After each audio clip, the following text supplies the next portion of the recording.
On July 24th of 2014, a young girl was out walking her dog on a trail when she had texted her boyfriend, "I almost got kidnapped, OMFG." A few hours later, some joggers would find that young girl, but something absolutely horrible happened to her. This is the twisted case of April Millsap. Hello, friend, and welcome to High Time Crime. My name's Joel, and on here I specialize in true crime and also blending in with nature. I'm somewhat of a chameleon, though I have the heart of a lion. But today, we're going over the case of April Millsap and what happened to her on that fateful July day. You're going to learn about a sweet young girl who came into the path of a predator.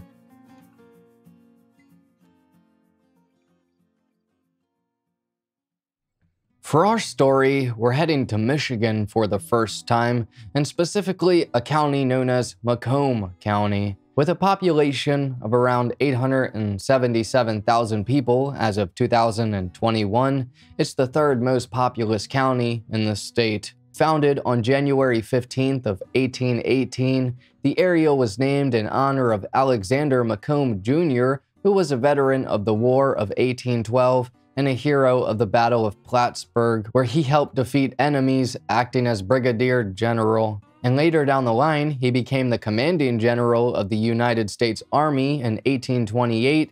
He was a big deal. Macomb County is also home to a little village known as Armada that has about 1,700 residents, and something occurred here in 2014 that we'll talk about soon. But the area nowadays is much different than nearly 200 years ago. There's a ton of things to do and places to see. A new movie is out and you want to watch it, well, head on down to Imagine Theater and get your film on. If you're into golfing, there's the Cracklewood Golf Club, where you can pay $33 for 18 holes on the weekdays, $37 on the weekend. Add a golf cart, boom, $15 extra.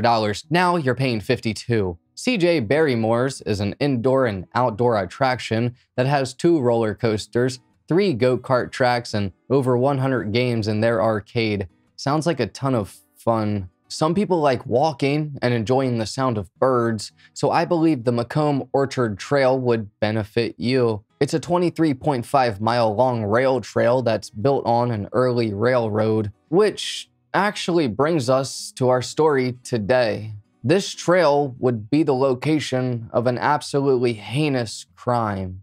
April Dawn Millsap was born on January 2nd of 2000 in Wise County, Virginia, to Jennifer and Bobby Millsap. She was an only child, and her parents separated at a young age. She would go to her father's house for the summer and for the most part live with her mother Jennifer and now new stepfather, a guy named David Lichtenfeld. While April's early life isn't really talked about, we do have a little bit of information on who she was. In 2014, she was 14 years old and attending Armada Middle School. She was considered to be very nice, fun-loving, and one of a kind. April was in a relationship with a guy named Austin Albertson, and they began dating when she was about 13 or so. They got along great and were in constant communication through text message. April was also very close with her mother, Jennifer. Jennifer suffers from a neurological disease that impacted her speech, and so April helped her out with this. April also had a dog, a border collie named Penny. She really loved Penny a lot and constantly took her on walks. It was a near daily ritual for April to take Penny on an evening hike on the Macomb Orchard Trail. While on this hike, she'd use a fitness app to keep track of how many steps she walked. April was very self-aware and liked to look good. It would be on one of these daily walks that something absolutely horrible would happen. On July 24th of 2014, at about 5:30 p.m., April left her house with her dog Penny to go on a walk. As per usual, they were going to the Macomb Orchard Trail. April knew this area very well as she had walked it numerous times before. Well, a bit of time would pass, and at around 8 p.m., April's mother, Jennifer, started to become a bit worried because it wasn't like April to stay out past curfew, and also April wasn't answering any of her text messages. Jennifer started calling all of April's friends to check and see if she was with them. One of those friends was actually April's boyfriend, Austin. What he said to Jennifer is absolutely chilling. Austin said that while no, he hadn't seen April and wasn't with her, she had texted him something that was very off-putting. April texted Austin at 6:28 p.m. saying, "I almost got kidnapped. OMFG." Unfortunately, he didn't see this message for a few hours because he was out with a friend getting some food. As soon as he and the friend got back and he talked to Jennifer, the boys went to her house and they all started to look for April. Meanwhile, a young couple that had been jogging on the Macomb Orchard Trail discovered a very gruesome scene and called 911. 911? Yeah, I'm fairly certain we just found a body along the mountain bike trail. Is it a male or a female? Female. About how old do you think she is? I didn't get that close. Okay. Is she on the trail? No, she's off of the trail, touched back into the woods, her clothes are all taken off. Okay, and you don't believe she's breathing? I don't believe so, no. Sadly, this person they discovered just so happened to be April. They first found Penny, her dog, very close by, and they thought that that was strange. I can only imagine what they thought when they found April, but the police were on the scene immediately. While out looking for April, Jennifer, April's boyfriend, and his friend got word that a body had been found on the trail. They went to the scene as fast as they could, hoping and praying that it wasn't April, but when they got there, their biggest fears became a reality. April had been murdered in an absolutely brutal manner. I won't go into exact detail, but just know she suffered greatly.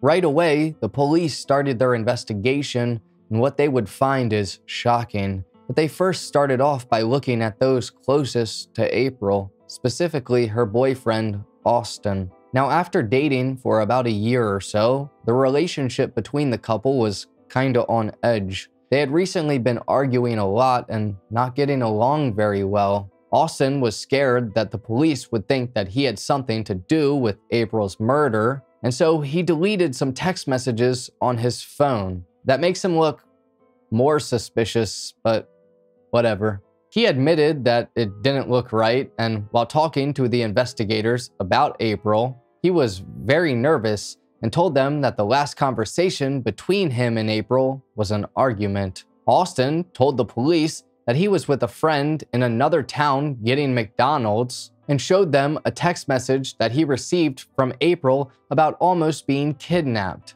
Investigators had looked at this as a key piece of evidence because it showed that April knew that something wasn't right. The police decided to go to that other town and look at the McDonald's cameras to see if Austin was really there. To their surprise, he was telling the truth. Austin was now no longer a suspect. Attempting to further their investigation, the police began questioning people who were in the area around the time of the crime. A woman had come forward with a picture of a white van and said that it looked very suspicious and two men were inside of it. Investigators started asking about the white van, and the owner of the vehicle decided to turn himself in. He told the police he was a builder in the area and had been showing a friend some of the houses he built. Police ruled him out as a suspect. For weeks, the community of Armada was in a state of shock, making sure to lock their doors at night,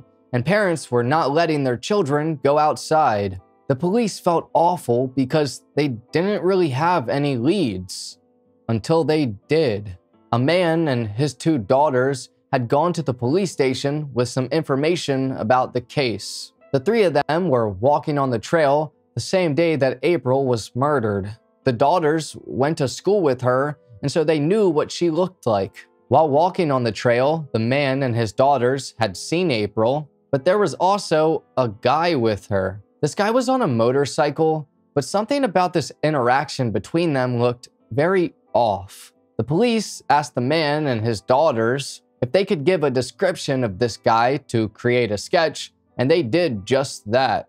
This is what they came up with, and they also told police what the motorcycle looked like, that it was blue and white. Now, with this knowledge in mind, the police were one step closer to cracking this case wide open, but it was going to take a bit. The FBI had also taken this case, and so they were doing an investigation for themselves. They looked into April's cell phone and found out about the fitness app she was using to track her steps. It showed that she left home at about 5:30 p.m. with a walking speed of 4 miles per hour. All of a sudden, a little after 6:30 p.m., the speed picked up to 22 miles per hour. April's killer took her phone and threw it miles away from the crime scene. With this in mind, the police had now obtained the route that whoever did this to April took.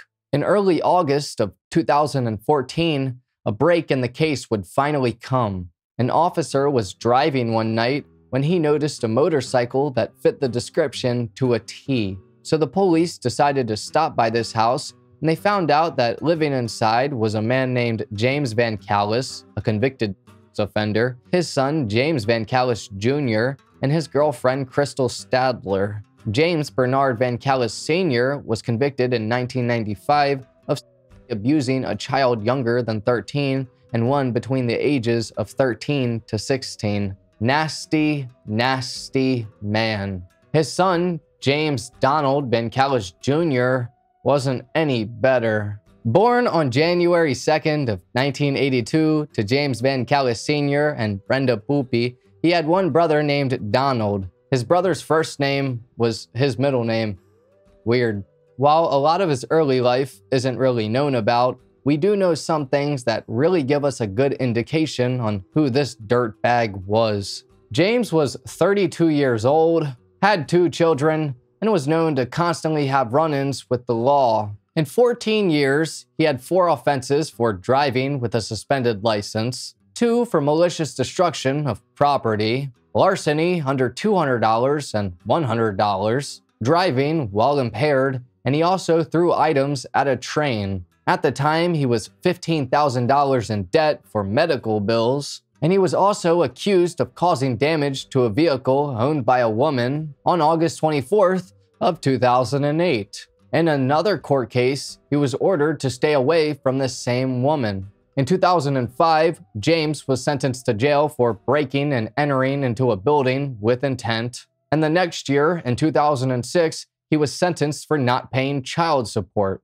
It's pretty obvious that this guy just wasn't a good person. James started dating his girlfriend, Crystal, when she was 17 and he was 24. Once again, nasty, but their relationship lasted for about 8.5 years. Crystal said that James was very abusive and controlling, and honestly, their relationship was pretty awful. Crystal had cheated on James with a 17-year-old and had a child by him. What a yikes. But Crystal and James got back together in May of 2014. She also said that James said if she ever left, he would kill her family, and that's why she stayed for so long. So now you know a little bit about James. Well, on August 1st of 2014, his father's house that he lived in was raided because they had an illegal good green growing operation going on. They were both arrested and charged with drug-related charges. It was found that James VanCallis Jr. had a medical card, though, and is allowed to have 36 plants in his home, but investigators found 52 plants. This was before he was considered a suspect, but only a few days would pass, and now the police were looking at him. James drove a blue and white motorcycle that matched the description, and he also looked pretty similar to the sketch. Plus, with his prior history, he definitely wasn't looking very good. Within a few weeks, James was now named a person of interest in the case of April Millsap. After talking to him, the police found out that on the night of July 24th of 2014, James left his house around 5 p.m. to visit his brother Donald. He told them he was wearing a black helmet, a Carhartt hoodie, camouflage pants, and K-Swiss tennis shoes, and that he left his brother's house before it got dark so he wouldn't hit a deer. The police were suspicious of him, and so they decided to talk to his girlfriend, Crystal. This is where they got a very big break. Crystal told investigators that on July 24th, James left the house on his motorcycle at around 4:35 p.m. to go to his brother Donald's house to take him some toothbrush thing and drop him off some money. She said that James was wearing a white t-shirt with football logos on it, gray camo pants, his favorite pair of Jordans, and a backpack. Crystal said that James returned home around 8:30 to 9 o'clock, a little bit before it started to get dark. A few hours passed, and in the middle of the night, Crystal woke up to find James cleaning his shoes. This was very weird because, number one, it was the middle of the night, and number two, Crystal had never seen James cleaning his shoes before. James was an avid shoe collector, and he had about 15 to 20 pairs, and so he told her that he was cleaning off some oil he spilled on them using hand sanitizer and a sock. Crystal didn't really think too much of it, and so she went back to bed. Soon, James would follow, and when he got into bed, he told Crystal that he messed up and he needs her to stand by his side. Crystal told investigators that James's demeanor was lovey-dovey, which indicated to her that he did something wrong.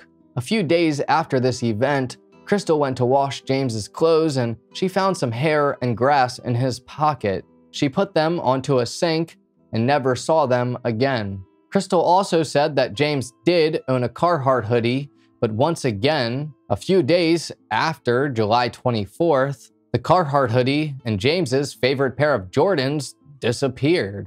The investigators found out that James had Crystal initially lie about what shoes he was wearing. He told her to tell them he was wearing K-Swisses, when in reality, he was wearing Jordans. Investigators then obtained some search warrants and went to James's home. They took his motorcycle helmet and a few other items, including a computer. On the computer contained searches such as, "Why would this girl say I'm too old for her and hit on me?" and "How to get a girl that does not like you to like you." The investigators also found a picture of James wearing those Jordans, but they never found the actual shoes themselves. Police also obtained CCTV footage of James riding his motorcycle next to the trail, and it was right around the time that April was murdered. And with all of this knowledge, every indicator pointed to James being responsible, and so he was arrested. This is what the police believe happened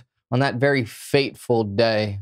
April Millsap had left her home with her dog Penny at about 5:30 p.m. to go to the Macomb Orchard Trail. As per usual, she was using her fitness app to track her steps, and while she was walking, she noticed a guy in a motorcycle following her. Now, this obviously wasn't normal, as motorbikes were not permitted on the trail, and April could sense that something was wrong. She was scared in this moment, and so she started to walk faster, essentially running. And it's not exactly known if James had said something or not, but he clearly did something that was very off-putting. Eventually, April outran this masked assailant, and this is when she texted her boyfriend Austin at 6:28 p.m. She said, "I almost got kidnapped, OMFG." She then attempted to make 3 phone calls to the same number. Within a few moments after sending this text message, James caught up to April. He attempted to seduce her, and she was only 14, so she wasn't having any of that, and she tried to run away. James hit her in the head with his motorcycle helmet, and April fell to the ground. James then dragged her into the woods a little off the trail and attempted to take advantage of her. He then heard some voices on the trail because some people were walking by. To make sure that April didn't make any noises, he stepped on her throat, and this is how she died. Her dog Penny was growling and barking, but that didn't stop James. Nothing did. He even made eye contact with one of the people walking, but they somehow didn't see April. Not long after this, a couple that was jogging on the trail had noticed April and could see that something was terribly wrong. They then called 911 and, well, that's where the investigation began. A sick and brutal crime for no reason whatsoever by a sick and twisted individual. It wouldn't be long until James went to court, and on January 20th of 2016, a jury found him guilty of first-degree murder, and he was sentenced to life in prison without the possibility of parole. April's mother, Jennifer, responded by saying this: "I hope those steel bars are your only friends.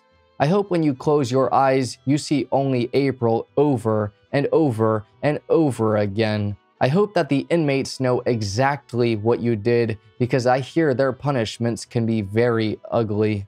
I completely agree. Let's hope that it's been ugly for him. Also, James's mother, Brenda, reacted to him getting sentenced. My son was framed. Yes, sir. I believe it. I believe it with all my heart. By whom? I have 13 grandchildren. I will put my hand to God that these officers framed my son because they had to get somebody. They had to nail somebody. They had to have somebody. The people wanted something because they got away with it. They're going to get away with it again. It's a thrill thing. Somebody is out there, and their kids ain't safe.